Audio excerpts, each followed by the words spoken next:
ജിൻഡോയ്ക്ക് കൊടുത്ത ആ ഒരു ഫ്ലോർ ക്ലീനിങ് ഡ്യൂട്ടി ഇല്ലേ, രാവിലെ റെസ്മിൻ കൊടുത്ത ആ ഒരു ഫ്ലോർ ക്ലീനിങ് ഡ്യൂട്ടി ജിൻഡോ അത് ചെയ്തുകൊണ്ടിരിക്കുകയായിരുന്നു ലൈവില്. റെസ്മിൻ കാണിച്ച തോന്നിയാസത്തിന് ജിൻഡോ അത് ക്ലീൻ ചെയ്യേണ്ടത് പോലുമല്ല, റെസ്മിൻ തന്നെയാണ് അത് ക്ലീൻ ചെയ്യേണ്ടിയിരുന്നത്. വേണേ പോയി ക്ലീൻ ചെയ്ത് ശരിയാക്കാൻ ജിൻഡോയ്ക്ക് പറയാം, ഞാനായിരുന്നുവെങ്കിൽ ഒരുപക്ഷെ അങ്ങനെ പറഞ്ഞേനെ. പക്ഷെ പുള്ളി എന്തൊരു പാവമായിട്ടാണ്, അല്ലെങ്കിൽ എന്തൊരു നല്ല മനുഷ്യനായിട്ടാണ് പുള്ളിക്ക് നേരെ അടിച്ചേൽപ്പിച്ച ആ ഒരു ജോലി പുള്ളി ഭംഗിയായി ചെയ്തതാ. അത് ജിൻഡോയുടെ ഒരു ക്വാളിറ്റി തന്നെയാണ്, നമ്മൾ അംഗീകരിച്ചു കൊടുത്തേ പറ്റൂ.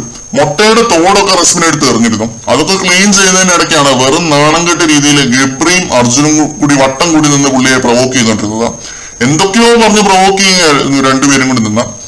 ഗബ്രിയിൽ നിന്നും ഇതിലും നാണം കെട്ട അപ്രോച്ചുകൾ നമ്മൾ പ്രതീക്ഷിക്കും. പക്ഷെ അർജുൻ ഇത്തരത്തിലൊരു നാണം കെട്ട ടാർഗറ്റിംഗ് ഗെയിം കളിക്കുന്നത് എനിക്ക് ഉൾക്കൊള്ളാൻ പറ്റുന്നില്ല. പുള്ളിയുടെ ഗെയിം ആയിരിക്കാം ചിലപ്പോൾ, പക്ഷെ അത് നല്ല രീതിക്ക് നെഗറ്റീവ് ആവും അർജുൻ, അത് ഉറപ്പാണ്. എന്തായാലും ഇതൊരു കയ്യാങ്കളിയിലേക്ക് നീങ്ങാതിരിക്കാൻ ജിൻഡോനെ ബിഗ് ബോസ് കൺഫെഷൻ റൂമിലേക്ക് വിളിപ്പിച്ചു.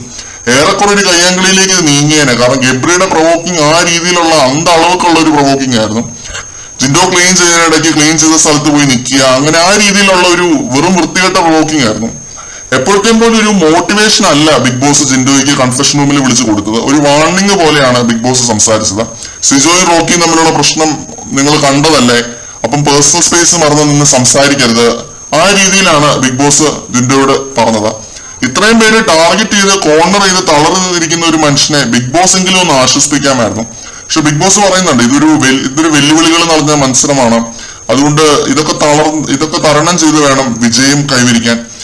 പിന്നെ ജിൻഡോ രജിത് സാറിന്റെ ശിഷ്യനാണ് എന്ന് ഈ വീഡിയോ കാണുന്ന പലർക്കും അറിയില്ല. രജിത് സാർ തന്നെ ഒരു മീഡിയ പ്രതികരണത്തിൽ പറഞ്ഞ കാര്യമാണ്. കാലടി കോളേജിൽ രജിത് സാർ ജിൻഡോനെ പഠിപ്പിച്ചിട്ടുണ്ട്.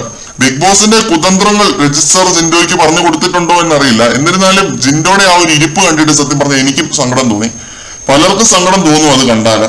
ബിഗ് ബോസിനാണെങ്കിൽ ഇത്തിരി ഗൗരവം കുറച്ച് സംസാരിക്കാമായിരുന്നു, ജിൻഡോയുടെ അടുത്ത് ഒന്ന് മോട്ടിവേറ്റ് ചെയ്ത് വിടാമായിരുന്നു. ഒന്നുമില്ലെങ്കിൽ ഇത്രയും കണ്ടന്റുകൾ തന്ന് ഈ ഷോയെ മുന്നോട്ട് കൊണ്ടുപോകുന്ന ഒരാളല്ലേ ജിൻഡോ, ആ രീതിയിൽ ബിഗ് ബോസിനൊന്ന് പരിഗണിക്കാമായിരുന്നു. എന്തായാലും മറ്റൊരു അപ്ഡേറ്റുമായിട്ട് നമുക്ക് വീണ്ടും